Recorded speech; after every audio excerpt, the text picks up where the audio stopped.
사망의 권세를 깨고 부활하신 부활주일에 걸맞은 복된 찬양을 감사합니다. 할렐루야. 주 예수의 은혜와 평강이 있을지어다.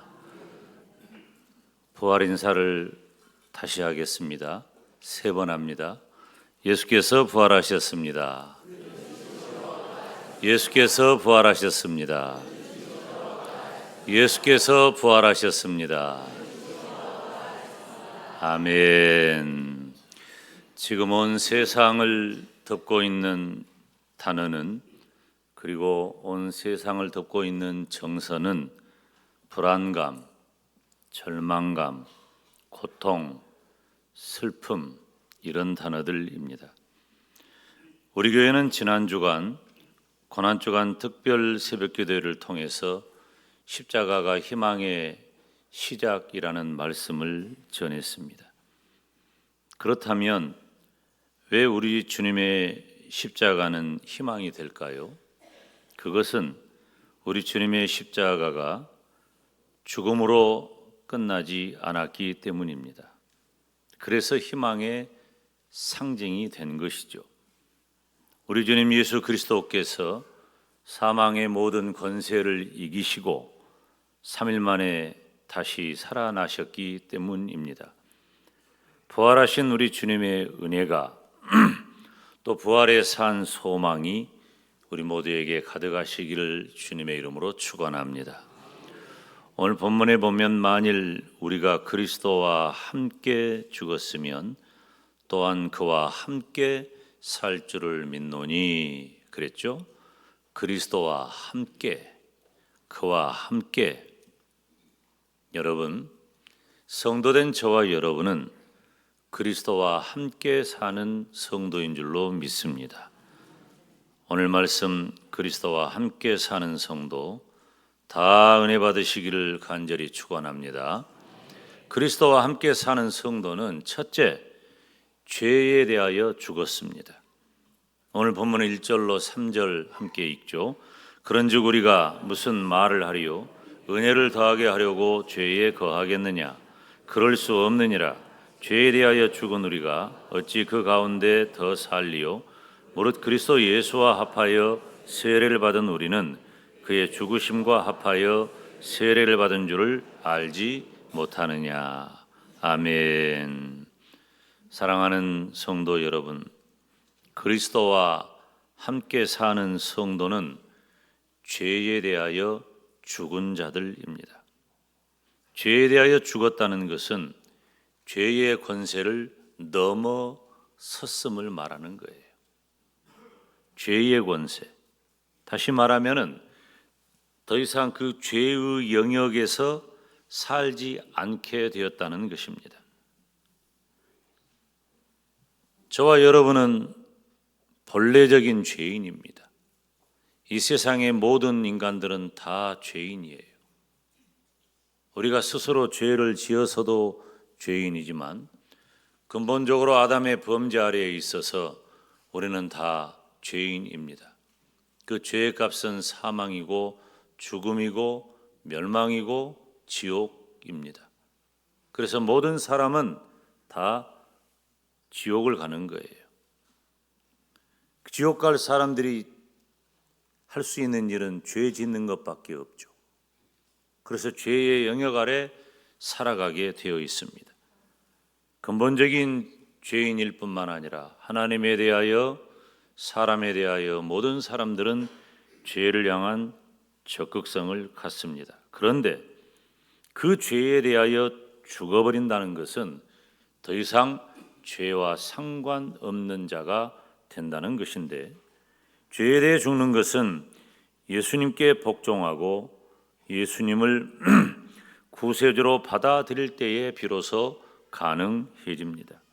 성도를 가리켜서 그리스도인이라고도 하는데, 성도는, 그리스도인은 예수님을 구세주로 영접하고 죄에 대하여 죽은 자로서 이 세상에 존재하는 것입니다. 똑같은 모양을 하고 똑같이 살아가는 것 같아도 우리는 이제 죄에 대하여 죽은 자가 된 거예요. 죄와 상관없는 자가 된 것입니다. 오늘 본문 2절에도 죄에 대하여 죽은 우리가 어찌 그 가운데 더 살겠느냐고 했습니다. 어떻게 여전히 우리가 죄 가운데 살 수 있느냐 하는 말이에요. 예수님을 믿는 구원받은 성도가 어떻게 여전히 죄 가운데 살 수 있느냐? 성도의 삶의 행위는 죄에 대하여 죽은 자가 어떻게 죄악된 삶을 여전히 사느냐라는 질문입니다. 그럴 수 없다는 거예요. 그리스도의 은혜는 죄를 허용하는 면허장이 아닙니다. 내가 예수님을 믿고 구원받은 것은 천국 백성 되었다는 겁니다. 저와 여러분은 다 예수님을 나의 구세주, 나의 하나님으로 믿음으로 구원받아 천국에 가는 줄로 믿습니다. 이 사실이 변화가 있을까요? 변화가 없습니다. 어떤 경우에도 하나님은 저와 여러분을 천국으로 이끌어 주실 줄로 믿습니다. 이것을 신학적으로 성도의 견인이라고 해요. 그러면 내가 예수님을 믿고 구원받아 천국 가게 되었으니까 내가 무슨 짓을 해도 어떤 일을 해도 아무리 큰 죄를 지어도 내가 천국 가는 것은 변함없으니 나는 내 마음대로 살아도 되겠다. 이런 죄의 면허장이 아니라는 것입니다. 오히려 성도의 의를 회복시키는 특허장이 바로 그리스도의 은혜입니다. 내가 어떻게 살아야 할 바를 결정해 주는 거예요. 너희가 예전에는 죄의 종이었으나 이제는 그곳에서 놓여 자유의 종이 되었다. 생명을 가진 자가 되었다. 의로운 자가 되었다. 구원받은 자가 되었다. 하나님의 의로 옷 입은 자가 되었다는 것입니다. 성도는 예수 그리스도의 십자가와 더불어서 죄악의 현실로부터 죄와 무관한 구원론적 공간으로 옮겨졌습니다. 더 이상 죄의 영역에서 살지 아니하고 구원론적 공간으로 우리를 옮겨 주신 겁니다. 그렇기 때문에 성도는 아담의 모든 죄된 속성을 탈피하고 그리스도의 속성을 지닌 새 사람의 유형으로 그 위상이 변화되었습니다. 성도는 이제 하나님과 화목하게 되었고 하나님을 경배하는 거룩한 삶을 살게 된 것입니다.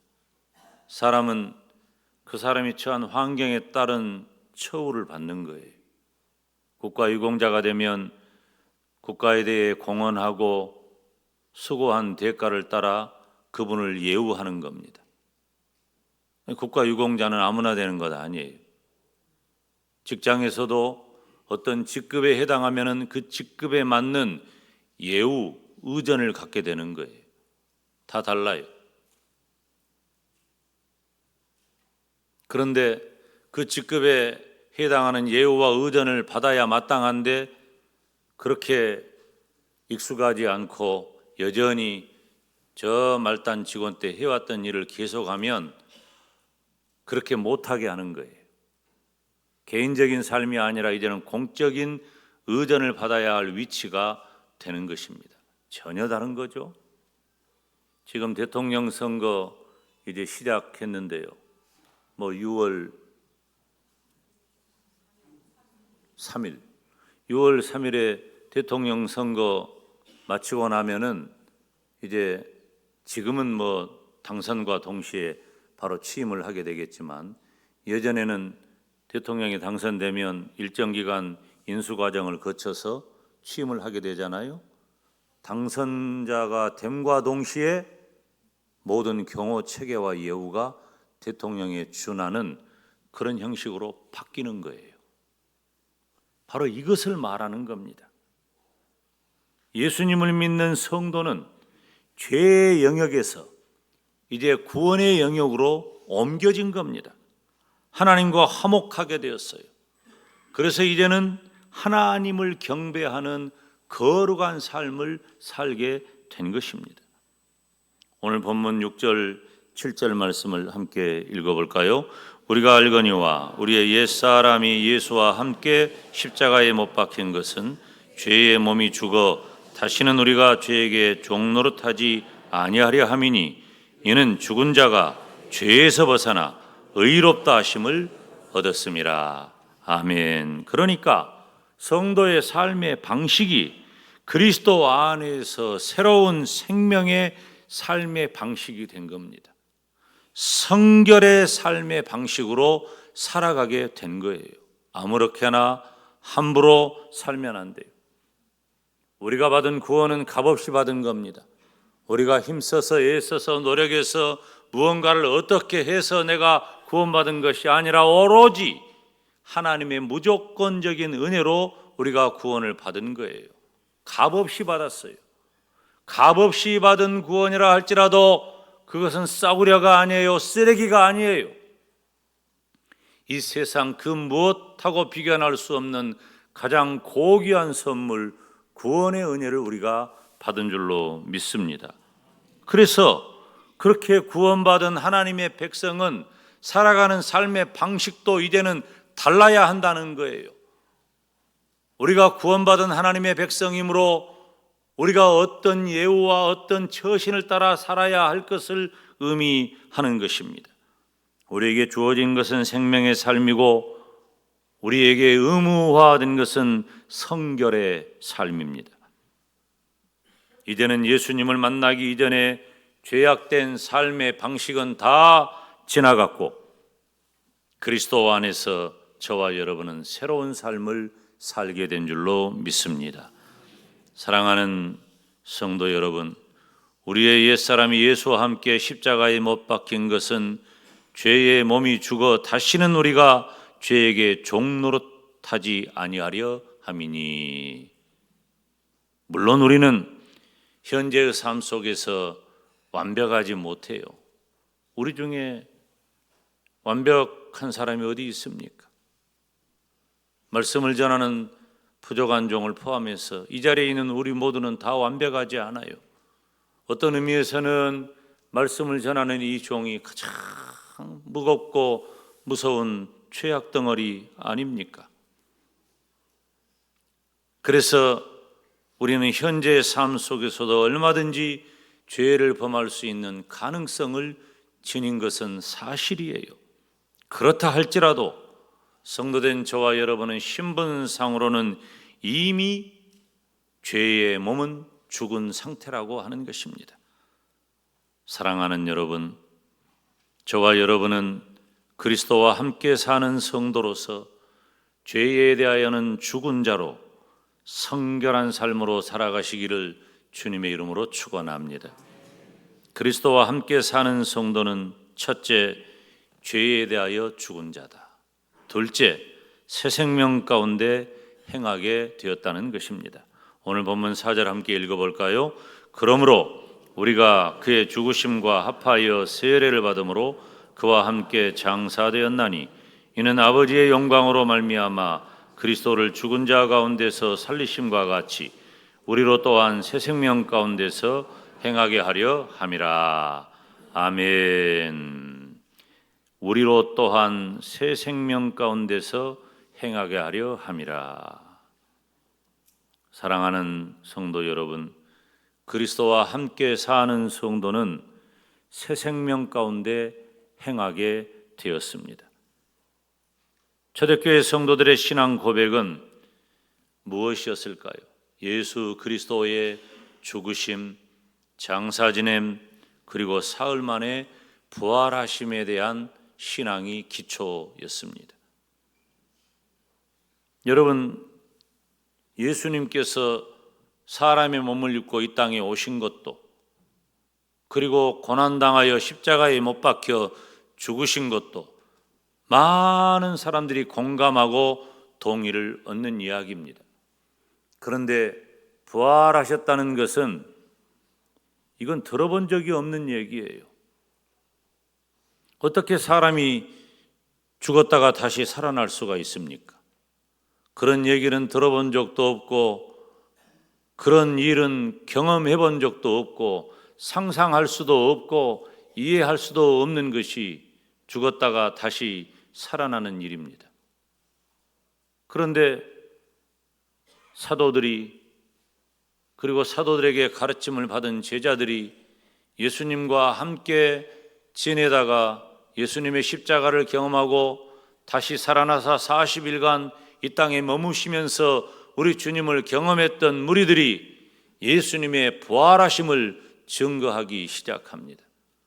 도무지 믿을 수 없는 부활의 소식에 초대교회 성도들은 어떻게 했을까요? 예수님을 믿는 성도들은 예수님의 부활도 함께 믿게 되었습니다.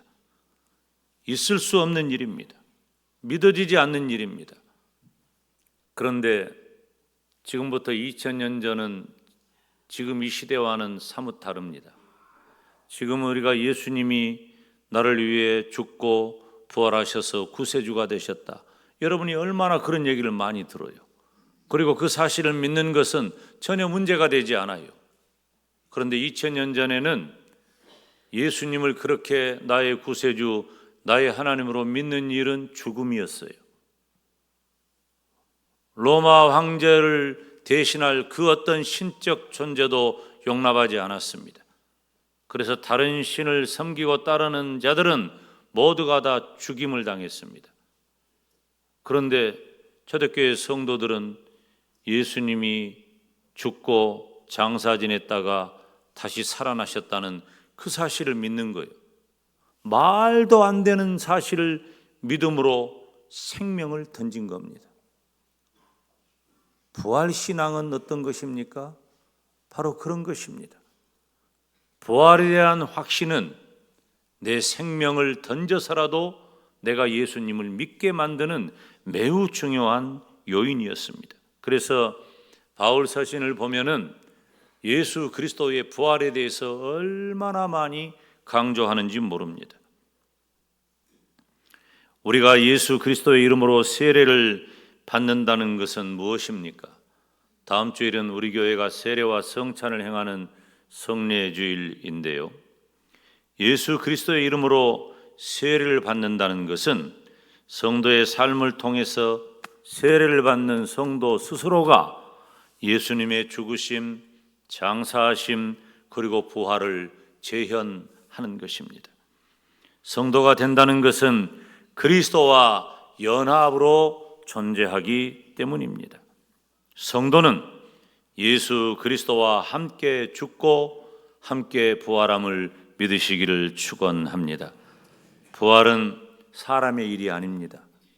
부활은 하나님의 주도적인 사건입니다. 뿐만 아니라 부활은 하나님의 영광스러운 권능을 나타내는 사건입니다. 우리 찬양대가 오늘 얼마나 하나님을 마음껏 찬양했습니까? 평소에는 하나만 하다가 오늘은 2곡이나 했어요. 2곡이 아니라 20곡, 200곡을 계속해서 찬양하고 찬양해도 다함이 없을 정도로 우리 주님의 부활하심, 그리고 우리 주님의 다시 살아나심을 노래하는 일은 영광스럽고 복된 일인 것입니다. 그렇다면 성도는 어떻게 하나님의 영광을 나타낼까요?